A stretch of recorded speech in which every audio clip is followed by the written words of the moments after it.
नमस्कार, मैं हूं आपके साथ सिरांधा शेखर और आप देख रहे हैं हर तस्वीर में कहानी है। सबसे पहले बात गया की। गया में टमटम पर अनोखी बारात निकली। इस दहेज मुक्त शादी के आयोजन में लड़की और लड़के वालों ने मिलजुल कर हिस्सा लिया। सजा टमटम है और उस पर सवार हैं दूल्हे राजा साधु गुप्ता। वो अपनी ही गांव की गलियों में निकल पड़े हैं अपनी बारात लेकर। जहानाबाद के मटिहानी गांव में कुछ इस तरह से हो रही है दूल्हा साधु और दुल्हन प्रीति की दहेज मुक्त शादी। इस जलसे में न लड़के वालों की ठसक दिख रही है, न लड़की वालों का कोई भेद नजर आ रहा है। बस है तो प्रेम और स्नेह की डोर और उससे गूंथा बेटियों को आगे बढ़ाने का संकल्प। उसका हम विरोध करते हैं, बेटियों को बढ़ावा देना चाहते हैं और आने वाले समय में दहेज प्रथा का विरोध करते हुए इसको मिटाना चाहते हैं। इसलिए हम जंग छेड़ रहे हैं। इस दहेज मुक्त शादी का गवाह बना पूरा गांव आज नाच रहा है, गा रहा है और जमकर खुशियां मना रहा है। तो दूल्हे के घर वाले भी पूरी तरह से इस फैसले के साथ हैं। हम तो यही कहेंगे कि मेरा भाई जो संकल्प लिया है दहेज मुक्त ब्याह करने के लिए, ऐसा सभी भाइयों और माता पिता को सोच हो तो कर सके तो बहुत अच्छी की बात है। विवाह के आयोजनों में वर पक्ष की मांग पूरी करते करते लड़की वाले अक्सर कर्ज में डूब जाते हैं, लेकिन शादियां इसके बिना भी हो सकती हैं। साधु और प्रीति का ये विवाह समारोह यही संदेश देता है। अरुण, न्यूज़ 18 गया। पटना के रेल यात्रियों का बोझ ढोने वाले कुली अब चाय बेचकर रोजी रोटी चला रहे हैं। कोरोना ने ऐसी चुनौती खड़ी कर दी कि कुलियों को भी जीने का रास्ता बदलना पड़ा।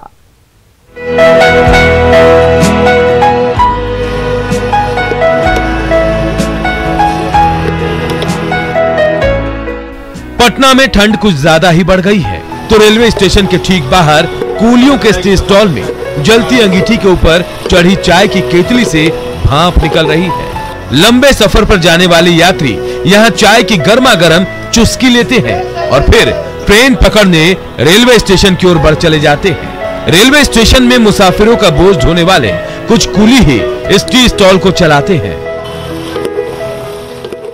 जब से लॉकडाउन हुआ भी हम लोग को भुखमरी आ गई।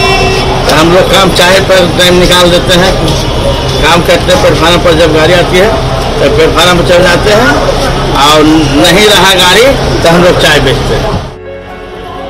पटना रेलवे स्टेशन पर गाड़ियों के आने की घोषणा यहाँ से साफ सुनाई देती है।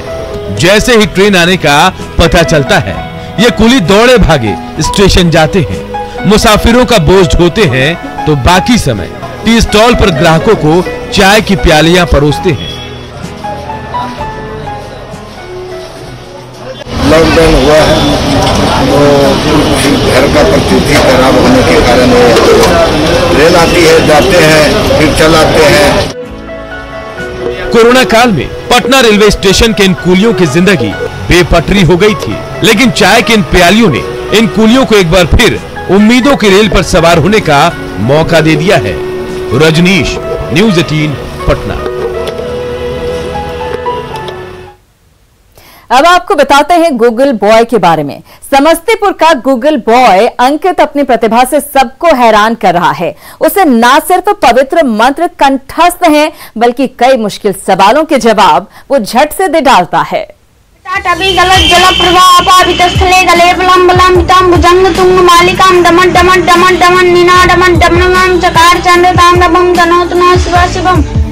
महज 8 साल की उम्र में होनहार अंकित के मुंह से धारा प्रवाह महामृत्युंजय महामंत्र सुनकर आप दंग रह जाएंगे, लेकिन ये सच है।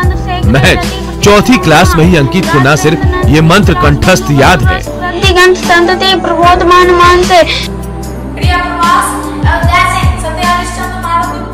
बल्कि 208 किताबों के लेखकों का नाम भी वो बिना थके और बिना रुके बता सकता है। उसकी इसी प्रतिभा को इंडिया बुक ऑफ रिकॉर्ड्स ने भी सराहा है। मेरा नाम इंडिया बुक ऑफ रिकॉर्ड में दर्ज हुआ है। मैंने 208 पुस्तकों के पुस्तक और लेखकों का नाम सुनाया 7 मिनट 50 सेकंड में। अंकित से पहले उसका बड़ा भाई भी ये कमाल दिखा चुका है। इसी प्रतिभा के बल पर आज दोनों भाइयों का डंका दूर दूर तक बज रहा है, तो उसके परिजन खुशी से फूले नहीं समा रहे। सत्यम शिवम सुंदरम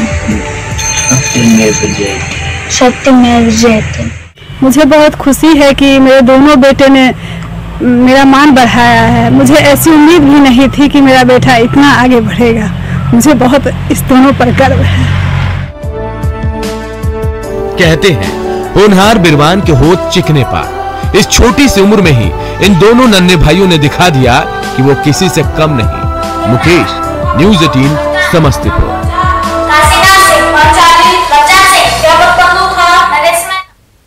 लोहरदगा के दिव्यांग कलाकार प्रदीप कश्यप को कुदरत ने बड़ी नेमत बख्शी है। उनके हाथों से तैयार पेंटिंग देखकर आप भी दंग रह जाएंगे।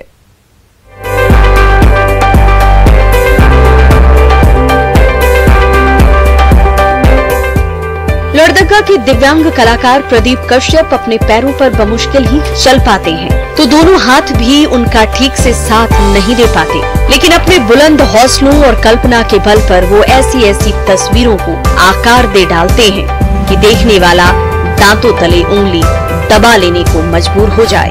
पेंसिल की नुकीली धार से उन्होंने पीएम मोदी से लेकर बॉलीवुड की हस्तियों की एक से बढ़कर एक ऐसे ऐसे स्केच तैयार किए कि हर कोई उनकी प्रतिभा का मुरीद हो गया। देश और दुनिया को अपना हुनर दिखाना अब यही इनकी चाहत है। अभी तक मेरा टैलेंट सिर्फ मोहल्ला और घर में ही सीमित है। हम चाहते हैं कि मेरा टैलेंट पूरा दुनिया देखे, और अभी तक प्रशासन की तरफ से कोई मदद नहीं मिला है। कुदरत ने भले ही प्रदीप को दोनों पैरों और हाथों से लाचार कर दिया हो, लेकिन बदले में ऐसी नेमत बख्शी कि इन तस्वीरों से हर कोई उनका मुरीद बनता जा रहा है। अदिति सिन्हा, न्यूज़ 18 लोहरदगा। प्रदीप के हुनर को आपने देख लिया, अब एक और हुनरबाज को दिखाते हैं। बांका के दिव्यांग पप्पू मैकेनिक अड़ियल से अड़ियल मशीन को चालू कर देते हैं। उनके हुनर का जादू ऐसा है कि उनकी वर्कशॉप पर ग्राहकों का तांता लगा रहता है। पैर नहीं तो क्या हुआ, तो हाथ तो है। पैरों से अपाहिज बांका के दिव्यांग वीरेंद्र यादव यानी कि पप्पू मैकेनिक को कुदरत ने ऐसा हुनर दिया है कि वो अपने 2 हाथों से बिगड़ी मशीन को चुटकियों में दुरुस्त कर देते हैं। बौसी के श्याम बाजार में उनका छोटा सा वर्कशॉप है, जहां वो अक्सर बिगड़ी मशीनों के कलपुर्जे के पेंच कसते दिख जाते हैं। पैर में 5 HP का इंजन था, वही जो वर्क करने के लिए आता था उसके साथ में देख रेख करते थे और अपना मेहनत करते थे। पप्पू मैकेनिक के हाथ में ऐसा जादू है कि खराब मशीनों को ठीक कराने के लिए उनके पास बांका ही नहीं, पड़ोसी झारखंड के कई गांवों से ग्राहकों का तांता लगा रहता है। काफी हुनरमंद हैं और आसपास के जिले से ही नहीं, पड़ोसी राज्य झारखंड से भी काफी संख्या में किसान इनके पास मशीन ठीक कराने आते हैं। आज स्थिति यह है कि इनके पास सुबह से देखते हैं भीड़ लगी रहती है। हालात ने पप्पू मैकेनिक के रास्ते में लाख कांटे बिछा दिए थे, लेकिन उन्होंने हार नहीं मानी और अपनी जिद से ऐसा हुनर सीखा जिसकी बदौलत उनकी प्रसिद्धि लगातार बढ़ती जा रही है। नागेंद्र, न्यूज़ 18 बांका। लोहरदगा के नौनिहालों की जिंदगी में कुपोषण ने अंधेरा भर दिया, लेकिन पोषण वाटिका में उन्हीं मुरझाए पौधों को सींचकर हरा भरा करने की कोशिश हो रही है।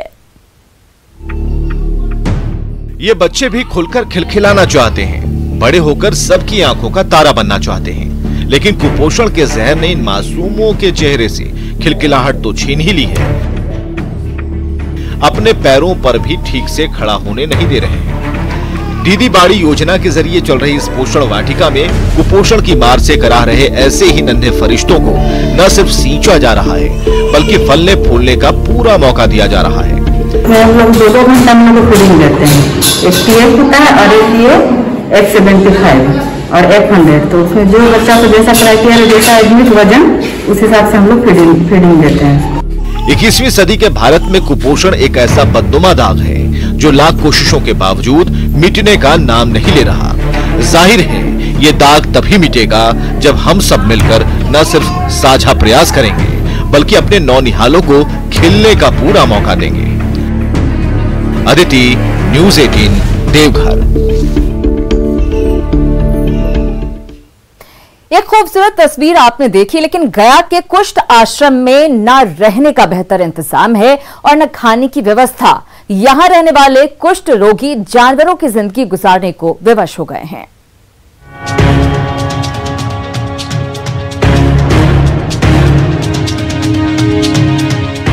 छत टूट फूट गई है, दीवारों से प्लास्टर उखड़ते जा रहे हैं, तो फर्श का भी बुरा हाल हो गया है। ये नजारा है गया में बिहार के एकमात्र गौतम बुद्ध कुष्ठ आश्रम सह अस्पताल का।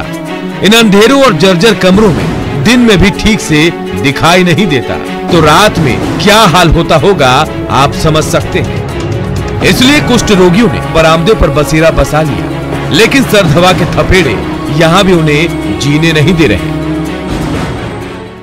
खर्च करते हैं, देखिए हम लोग कैसे रहने के लिए इसमें कैसे हम लोग रहेंगे। छत गिर रहा है, मर जाएंगे तो 2 आदमी मिलकर 3 आदमी मिलकर ले मट्टी कर देगा, फेंक देगा ले करके। कोई देखे वाला सुने वाला यहाँ है नहीं।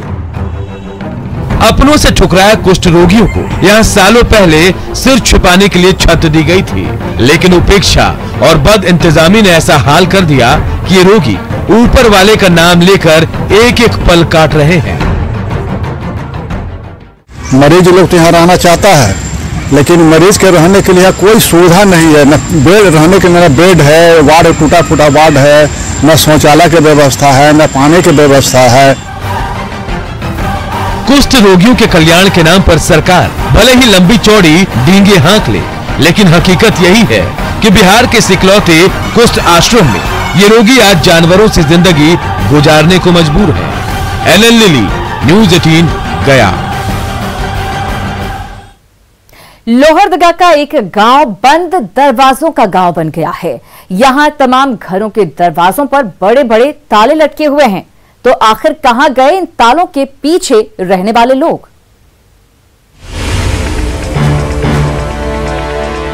लोहरदगा के इस गांव के हर घर के दरवाजे बंद पड़े हैं और उस पर बड़े बड़े ताले लटक रहे हैं। हर तरफ सन्नाटा पसरा है, कहीं कोई चहल पहल नहीं है, तो तालों से जबरन बंद किए गए ये दरवाजे भी चुपचाप यूं ही खड़े हैं। आखिर कहां गए वो लोग जो कभी इन 4 दीवारियों के अंदर रहा करते थे? आखिर कहां गई वो खिलखिलाहट और वो हंसी ठिठोली जो कभी इन गली और मोहल्लों में गूंजा करती थी? कोरोना जैसे जैसे खत्म होते गया उसे उसे यहाँ काम नहीं मिला। उसके बाद यहाँ को लोग आदमी सब चले गए अपना फिर काम रोजी रोजगार में, फिर ताला उला लगा के अपना गांव घर छोड़ के फिर बाहर चले गए। कैरू पंचायत के इस छोटे से गांव में 125 से ज्यादा घर हैं, जहां कभी जिंदगी का बसेरा हुआ करता था, लेकिन आज इसमें से आधे से ज्यादा घरों में ताले लटके हैं और इन घरों के अंदर रहने वाले बाशिंदे कामकाज की तलाश में बड़े शहरों का रुख कर चुके हैं। अदिति सिन्हा, न्यूज़ 18, लोहरदगा। पटना में ज्यों-ज्यों ठंड का कहर बढ़ता जा रहा है, पटना के लहासा मार्केट में त्यों-त्यों गर्म कपड़ों के बाजार में गर्मी बढ़ती जा रही है।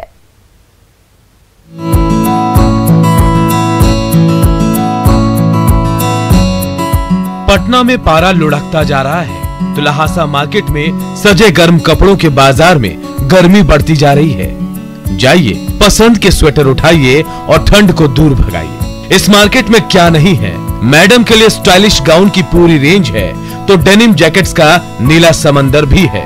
यहाँ साहब के लिए गरम और नरम जैकेट्स भी हाजिर हैं, तो माएं अपने लाडलों के लिए टोपियों और मुलायम स्वेटर्स की खरीदारी में बिजी हैं। कम्बल वगैरह कुछ लेंगे, कुछ छोटे बच्चों का कपड़ा लेना है। यहाँ वैरायटी मिल जाती है काफी, लेकिन इस बार तो पिछले तरीके का हाँ नहीं है, वैसा मार्केट नहीं है। वही हम देखने आए हैं, तो वैसा मार्केट नहीं है। लुधियाना से लेकर दिल्ली तक और बॉम्बे से लेकर यूपी तक उत्तर भारत के स्वेटर व्यापारी तो गर्म कपड़ों का भरा पूरा संसार लेकर हाजिर हैं। लेकिन कोरोना की वजह से इस बार तिब्बती व्यवसायी नजर नहीं आ रहे हैं। तो खरीदारों को उनकी कमी खल रही है। काफी अंतर है, जैसे पहले वैरायटीज काफी थी, इस बार वैरायटीज नहीं है, जो है उसी में हमें लेना है, इसलिए। तो कुछ पसंद आ रहा है इस बार? ज्यादा कुछ तो नहीं, ट्राई कर रहे हैं, पसंद आ जाए। इस बार तिब्बती व्यापारी भले ही न आए हो, लेकिन जिस तेजी से पारा गिरता जा रहा है, उसी तेजी से गर्म कपड़ों की डिमांड भी बढ़ती जा रही है और इसके साथ ही लहासा मार्केट में खरीदारों का हुजूम भी उमड़ता जा रहा है। Nancy, news 18 Patna. और अब बात बेतिया की, जहां पर शराब माफिया ने शराब की नदी बहा रखी है। खेतों तक पानी पहुंचाने वाले नहर में दिन रात देशी शराब तैयार हो रही थी, लेकिन उत्पाद विभाग ने अब लगाम कस दी है। बिहार में कहने को तो शराब बेचने और खरीदने पर पाबंदी है, लेकिन बेतिया के लाल सरैया गांव में शराब की नहर बह रही है। इस इलाके के खेतों तक पानी पहुंचाने के लिए सालों पहले ये नहर खोदी गई, जिसे शातिर शराब माफिया ने पिछले कई साल से न सिर्फ अपना ठिकाना बना लिया, बल्कि यहीं पर देसी शराब तैयार करते थे और उसे नशेड़ियों तक पहुंचाते भी थे। गुप्त सूचना पर उत्पाद महकमे ने जब इस नहर की तलाशी ली, तो यहाँ 1 दर्जन से ज्यादा अवैध शराब भट्टियां मिली, जहां अब तक न जाने कितने ही लीटर देशी शराब तैयार हो चुके थे। तो मौके से 115 लीटर शराब के साथ साथ 3600 लीटर से ज्यादा अर्धनिर्मित शराब मिली है, जिसे इसी नहर में बहा दिया गया। प्रफुल्ल, न्यूज़ 18। पूर्णिया का एक चचड़ी पुल ग्रामीणों की लाइफलाइन बन गया है। इससे गुजरना खतरे से खाली नहीं है, लेकिन ग्रामीणों के सामने और कोई रास्ता भी तो नहीं है।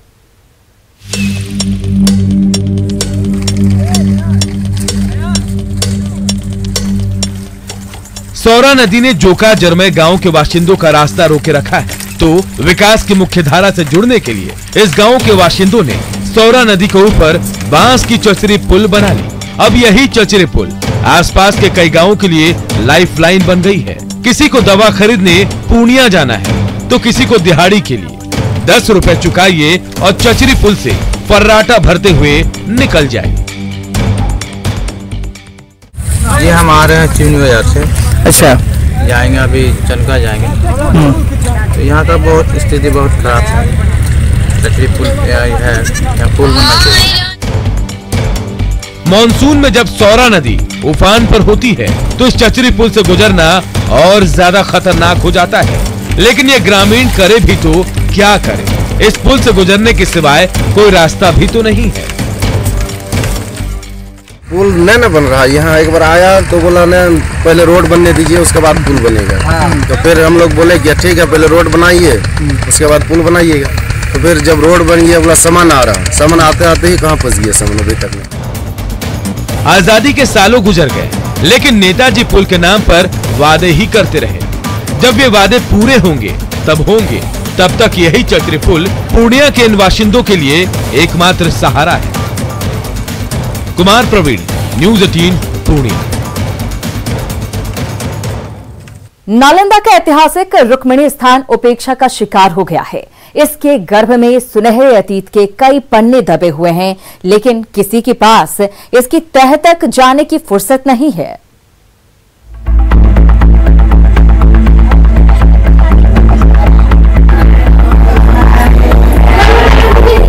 नालंदा के रुक्मिणी स्थान के इस बुद्ध मंदिर में पूजा अर्चना का दौर चल रहा है, तो इस खुले मैदान में बिखरे इन खंडहरों के अंदर इतिहास के कई राज दफन हैं, जिन्हें दुनिया के सामने लाने के लिए पुरातत्व विभाग ने 2 साल पहले इस इलाके की खुदाई की थी।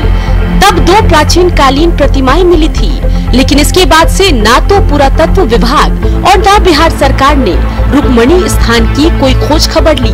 ऐसे में इतिहास के पन्ने तो दबे ही हुए हैं, बची खुची धरोहरें भी मिटती जा रही हैं। प्रतिमा मिला है, हम इस जानकारी यहाँ से भी लिए हैं कि प्रतिमा मिला, तो हमें तो सोच है कि सरकार इस पर विचार करें, पर पर्यटक को बढ़ावा दें। तो ये बनना चाहिए। हाँ, बनना चाहिए, जरूरी बनना चाहिए। रुक्मिणी स्थान का नालंदा ही नहीं, आसपास के इलाकों में भी बड़ा नाम है। लेकिन जब लंबा सफर तय कर सैलानी यहाँ तक पहुँचते हैं तो इन बेतरतीब अवशेषों को देखकर उन्हें निराशा हाथ लगती है। अभिषेक, न्यूज़ 18 नालंदा। बात पलामू की करते हैं, जहां पर कुम्हार जोर शोर से मिट्टी के कुल्हड़ बनाने में जुटे हुए हैं। रेलवे स्टेशनों पर जल्द ही इन कुल्हड़ों पर आप फिर से चाय की चुस्कियों का लुत्फ उठा सकेंगे। जगजीवन कुम्हार के हाथ चाक को तेजी से घुमा रहे हैं और उस पर मिट्टी के एक के बाद एक कुल्हड़ तैयार हो रहे हैं। रेलवे स्टेशनों पर जल्द ही एक बार फिर मिट्टी के इन्हीं कुल्हड़ों पर आपको गर्मा गर्म चाय की चुस्कियां लेने का मौका मिलने वाला है। रेल मंत्री पीयूष गोयल ने हाल में इसका ऐलान किया था। इस घोषणा से पलामू के कुम्हार परिवारों के बीच खुशियों का ठिकाना नहीं है। जो अपना घोषणा करी है उस पे हम खुश हैं, उनके आभारी हैं हम, लेकिन रह गया कि इसको जो है हम लोग के पालन कड़ी अच्छी से निगरानी से करें। पीएम मोदी पहले से ही लोकल फॉर वोकल का नारा देते रहे हैं, तो रेल मंत्री की हालिया घोषणा से कुम्हार परिवारों के अच्छे दिन आने की उम्मीद बढ़ गई है। रेलवे स्टेशन पर मिट्टी का कुल्हड़ मिलने से, उसमें चाय मिलने से लोकल कुम्हारों को, कलाकारों को, जो इस मिट्टी पेशा से जुड़े हुए लोग हैं, उनकी आय में बढ़ोतरी होगी। कोरोना काल में मिट्टी से जीविका चलाने वाले कुम्हारों की जिंदगी की गाड़ी पर ब्रेक लग गया था, लेकिन इस घोषणा ने एक बार फिर उनके चेहरों पर उम्मीदों के रंग भर दिए हैं। नीलकमल, न्यूज़ 18 पलामू।